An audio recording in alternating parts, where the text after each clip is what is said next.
नमस्कार, आप देख रहे हैं झटके लाइव और सुबह की ताज़ा खबरों के साथ हाजिर हूं।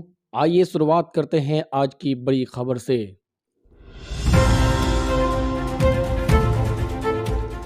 प्रधानमंत्री नरेंद्र मोदी और कतर के अमीर शेख तमीम बिन हमाद अल थानी की मुलाकात में व्यापार, निवेश और ऊर्जा क्षेत्र को लेकर अहम समझौते हुए। दोनों देशों के बीच सालाना 14 अरब डॉलर के व्यापार को अगले 5 साल में दोगुना करने का लक्ष्य रखा है। विदेश मंत्रालय के अनुसार कतर भारत में 1.5 बिलियन डॉलर के निवेश कर चुका है और भविष्य में इसे और बढ़ाने पर सहमति बनी है। कतर में 600 भारतीय कैदी हैं, लेकिन दोनों देशों के मजबूत रिश्तों के चलते 2024 में 85 भारतीयों को रिहा किया जा चुका है। इसके अलावा भारत और गल्फ कोऑपरेशन काउंसिल के बीच फ्री ट्रेड एग्रीमेंट पर बातचीत जारी है। जल्द बड़ा फैसला संभव है।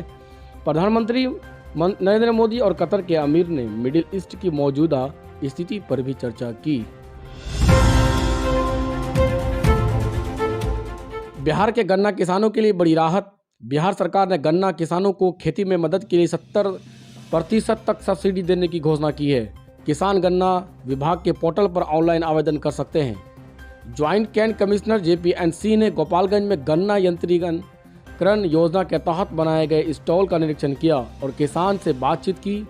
सरकार ने गन्ना किसानों के लिए 3 समूह बनाए, जिनमें 50% से 70% तक की सब्सिडी दी जाएगी।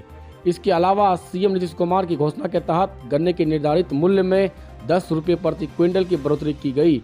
दिसंबर 2024 तक 1.39 लाख किसानों का डेटा पोर्टल पर अपलोड किया जा चुका है। 0 माइल के पास एक बड़ी सड़क दुर्घटना हुई है, जहां प्रयागराज से सिलीगुड़ी जा रही एक यात्री बस अनियंत्रित होकर पलट गई। हादसे की वजह यात्रियों के बीच सीट को लेकर बड़ा झगड़ा बताया जा रहा है। इस दुर्घटना में करीब 1 दर्जन यात्री घायल हुए हैं। हालांकि किसी की जान नहीं गई है। पुलिस और स्थानीय लोगों ने तुरंत रेस्क्यू ऑपरेशन चलाया और सभी यात्रियों को सुरक्षित बाहर निकाला। घायलों को प्राथमिक उपचार दिया गया। प्रत्यक्षदर्शियों के अनुसार बस में तेज बहस के कारण ड्राइवर का ध्यान भटका और बस पलट गई। घटना के बाद इलाके में अफरा तफरी मच गई, जिससे कुछ देर तक ट्रैफिक भी बाधित रहा। इस हादसे में एक बार फिर सार्वजनिक परिवहन की सुरक्षा पर सवाल खड़े गए हैं। पुलिस मामले की जांच कर रही है ताकि घटना की सही वजह सामने आ सके। महाकुंभ मेले की अवधि बढ़ाने की अफवाह फैल रही है, लेकिन प्रयागराज के DM रविंद्र मंडल ने इसे खारिज किया। उन्होंने कहा कि महाकुंभ 26 फरवरी को ही समाप्त होगा। DM ने श्रीधराव से अपील की है कि वो अफवाहों पर ध्यान न दें। प्रशासन ने उनकी सुविधा और सुरक्षा के लिए सभी इंतजाम किए हैं। रेलवे स्टेशन बंद होने की अफवाह पर भी DM ने कहा है कि केवल दारागंज स्टेशन को अस्थायी रूप से बंद किया गया है, बाकी स्टेशन सामान्य रूप से चालू है। DM ने यह भी बताया गया है कि महाकुंभ के दौरान बोर्ड परीक्षा प्रभावित नहीं हुई है और छात्रों के लिए अतिरिक्त मौका भी दिया जाएगा।